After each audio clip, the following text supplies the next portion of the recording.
Hello guys, welcome to all in next fame. Guys आज हम पढ़ने वाले हैं जनरल स्टडीज का प्रैक्टिस सेट नंबर 55 और यहाँ आपको प्रोवाइड होते हैं 20 क्वेश्चन और एक क्वेश्चन आपसे पूछता हूँ जिसका आंसर आपने कमेंट बॉक्स में कमेंट करना होता है। ये सभी question LT grade paper first के लिए वेरी रेलेवेंट क्वेश्चन है, तो आपने इन क्वेश्चनों को याद करना है और साथ के साथ नोट्स बनाना है। सो गाइज स्टार्ट करते हैं अपनी आज की क्लास को। वर्ष 1799 में महाराजा सवाई प्रताप सिंह ने किस भारतीय स्मारक का निर्माण कराया था? राइट आंसर क्या होगा? हवा महल का, यानी कि हवा पैलेस का निर्माण करवाया था किसने?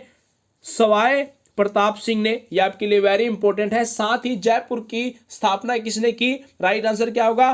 प्रताप सिंह ने जयपुर की स्थापना भी की। और हवा महल का डिजाइन किसने तैयार किया था? यह क्वेश्चन आपने याद रखना है। तो किसने किया था? लाल चंद ने इसका डिजाइन तैयार किया था। यह आपके लिए इंपॉर्टेंट है। नेक्स्ट क्वेश्चन है, दिल्ली का लाल किला और जामा मस्जिद का निर्माण किस शासक के द्वारा करवाया गया? राइट आंसर क्या होगा? शाहजहां के द्वारा लाल किला और जामा मस्जिद का निर्माण करवाया जाता है। और शाहजहां ने क्या बनवाया? ताजमहल भी बनवाया, जो कि आगरा में है। इसको भी आपने याद रखना है। नेक्स्ट क्वेश्चन है, एशिया की सबसे लंबी नदी कौन सी है? राइट आंसर क्या होगा?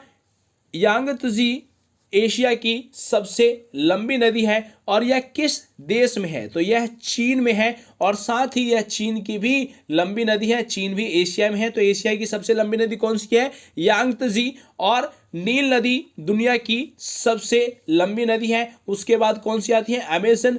उसके बाद कौन सी नदी है? यांगत्जी नदी, जो कि तीसरी दुनिया की सबसे लंबी नदी है। वहीं आपको चीन से याद रखना है कि चीन में फ्लो करती है हांगहो रिवर, और हांगहो रिवर को येलो रिवर के नाम से भी जाना जाता है। और हांगहो रिवर को चाइना का शोक भी कहते हैं, यानी कि सोरो ऑफ चाइना कौन सी रिवर है? हांगहो रिवर। और हांगहो रिवर के किनारे ही कौन सी सिविलाइजेशन विकसित हुई थी? तो वह सिविलाइजेशन थी चाइनीज सिविलाइजेशन। और चाइनीज सिविलाइजेशन कंटेम्पररी सिविलाइजेशन है इंडस वैली सिविलाइजेशन की। नेक्स्ट क्वेश्चन है, वर्ष 1897 में इलेक्ट्रॉन की खोज किसने की थी? राइट आंसर, जे थॉमसन ने इलेक्ट्रॉन की खोज की। और जे थॉमसन का कौन सा मॉडल था?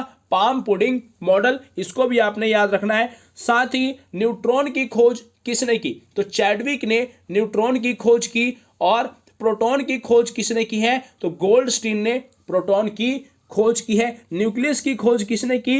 रदरफोर्ड ने। ये सभी क्वेश्चन आपके लिए वेरी इंपॉर्टेंट है। साथ ही एडिशन ने किसकी खोज की है?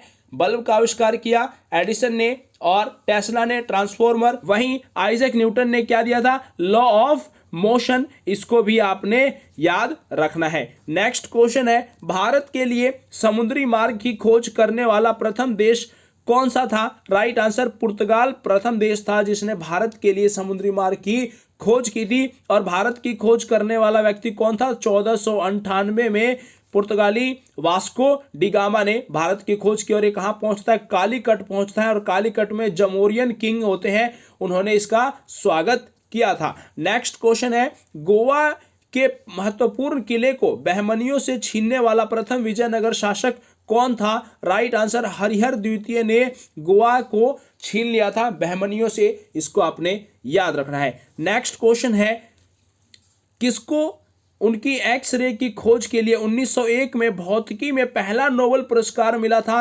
राइट आंसर क्या है इसका? विल्हेल्म रॉन्टसन को पहला नोबेल पुरस्कार मिला था 1901 में। और किसकी खोज की थी इन्होंने? एक्सरे की। यह क्वेश्चन कई बार पूछा जा चुका है एग्जाम में।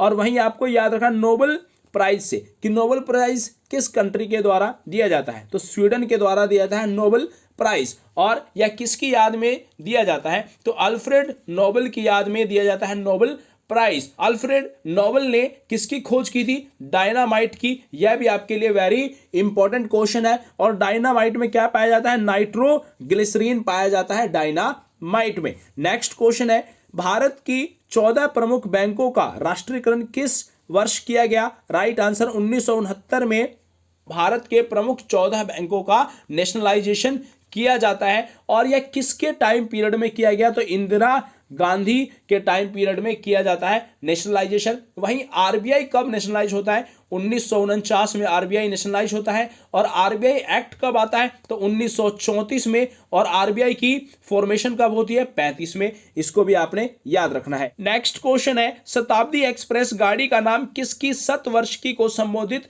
करता है? राइट आंसर, जवाहरलाल नेहरू को। 1988 में माधवराव सिंधिया ने शताब्दी एक्सप्रेस की शुरुआत की थी और यह कहां से कहां तक चलाई गई? नई दिल्ली से झांसी तक पहली शताब्दी एक्सप्रेस चली थी। नेक्स्ट क्वेश्चन है, कोलकाता और दिल्ली किसके द्वारा जुड़े हुए हैं? राइट आंसर, NH2 के द्वारा कोलकाता और दिल्ली जुड़े हुए हैं। यहां से एक इंपॉर्टेंट क्वेश्चन कि ग्रांड ट्रंक रोड किसने बनवाया था? शेर शाह सूरी ने ग्रांड ट्रंक रोड बनवाया। और शेर शाह सूरी का मकबरा कहां है? तो यह है बिहार में। इसको भी आपने याद रखना है। नेक्स्ट क्वेश्चन है, 1854 से 1856 में क्रीमियम युद्ध किसके बीच लड़ा गया? राइट आंसर, रूस और तुर्की के बीच लड़ा जाता है क्रीमियम युद्ध। नेक्स्ट क्वेश्चन है, वराहमिहिर क्या थे? राइट आंसर, एक प्राचीन खगोलविद यानी कि एस्ट्रोनॉमर थे वराहमिहिर। और ये साथ के साथ ज्योतिष और गणितज्ञ भी थे। यह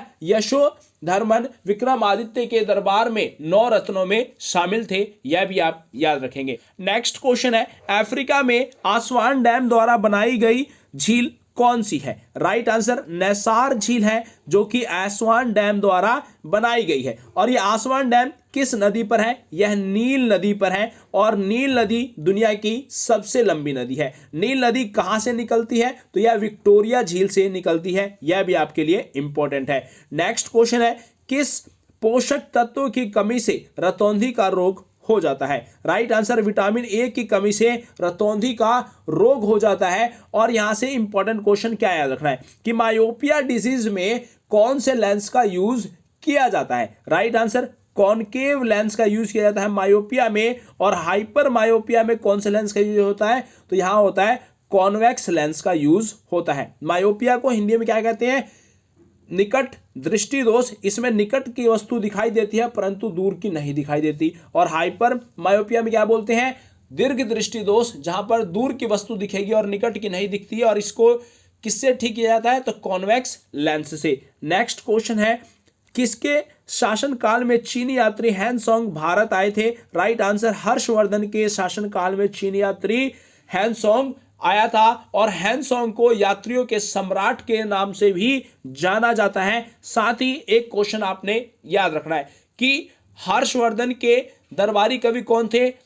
बाणभट्ट। और बाणभट्ट ने क्या लिखा है? हर्षचरित। यह क्वेश्चन कई बार एग्जाम में पूछा जा चुका है। नेक्स्ट क्वेश्चन है, संसद के सदनों को बुलाने की शक्ति किसके पास है? राइट आंसर, आर्टिकल 85 के तहत राष्ट्रपति संसद के दोनों सदनों को बुलाने की पावर रखता है। और इसकी अध्यक्षता कौन करता है? तो यह करता है लोकसभा स्पीकर। यहां पर स्टूडेंट कंफ्यूज हो जाते हैं कि लोकसभा स्पीकर है या फिर राष्ट्रपति। तो राष्ट्रपति का काम बुलाने का है परंतु जो अध्यक्षता करता है वो लोकसभा स्पीकर करता है। और भारत के पहले लोकसभा स्पीकर कौन है? जीवी मावलंकर। यह भी आपके लिए इंपॉर्टेंट है। नेक्स्ट क्वेश्चन है, लोक लेखा समिति में कितने सदस्य होते हैं? राइट आंसर, 22 सदस्य होते हैं लोक लेखा समिति में। 15 जो होंगे वो कहां से होंगे? लोकसभा से। और 7 राज्यसभा से सदस्य होते हैं। इनका टेन्योर कितना होता है? 1 ईयर का टेन्योर होता है, यानी 1 साल का इनका कार्यकाल होता है। नेक्स्ट क्वेश्चन है, किस भारतीय शासक ने कलिंग का युद्ध लड़ा? राइट आंसर, अशोक ने कलिंग का युद्ध लड़ा। और यह किसके बीच होता है? अशोक और कलिंग राजा खारवेल के बीच। वहीं आपको अशोक से याद रखना है कि अशोक किस डायनेस्टी का था? तो यह मौर्य डायनेस्टी का था। और मौर्य डायनेस्टी की स्थापना किसने की? चंद्रगुप्त मौर्य ने। वहीं अशोक और कलिंग युद्ध की बात किस शिलालेख में लिखी गई है? तो 13वें शिलालेख में लिखी गई है अशोक के कलिंग युद्ध की बात, कलिंग विजय की बात है। क्लियर है? नेक्स्ट क्वेश्चन है, प्रसिद्ध चिपको आंदोलन किससे संबंधित है? राइट आंसर, वृक्षों से संबंधित है चिपको आंदोलन। यह उत्तराखंड के चमोली जिले की स्टोरी है चिपको आंदोलन की, जहां पर पेड़ों की कटाई को रोकने के लिए लोग क्या करते थे? पेड़ों से चिपक जाते थे। यह चिपको आंदोलन कहलाया। नेक्स्ट क्वेश्चन है, कैलिबर किस खेल से संबंधित है? राइट आंसर इसका क्या है? Shooting, cycling, baseball, golf. क्या है राइट आंसर? आपने कमेंट बॉक्स में कमेंट करना है। नेक्स्ट क्वेश्चन जिसे मैंने लास्ट क्लास में आपसे पूछा था, लोकसभा में नामित सदस्यों की अधिकतम संख्या कितनी हो सकती है? राइट आंसर क्या है इसका? 2 हो सकती है लोकसभा में नामित सदस्यों की अधिकतम संख्या। वहीं राज्यसभा में कितनी हो सकती है? तो राज्यसभा में 12 संख्या हो सकती है नामित सदस्यों की, यानी कि नॉमिनेटेड मेंबर्स की संख्या हो सकती है। और नॉमिनेट कौन करता है? तो राष्ट्रपति नॉमिनेट करता है, यह भी आपको याद रखना है। सो गाइज, ये थे जनरल स्टडीज 55 के वेरी इंपॉर्टेंट जनरल स्टडीज के क्वेश्चंस। होप सो गाइस आपको ये समझ में आ रहे होंगे क्वेश्चन। आप इनको याद करते चलिए और साथ के साथ नोट्स बनाते चलिए। Thank you very much. Share and subscribe next fame.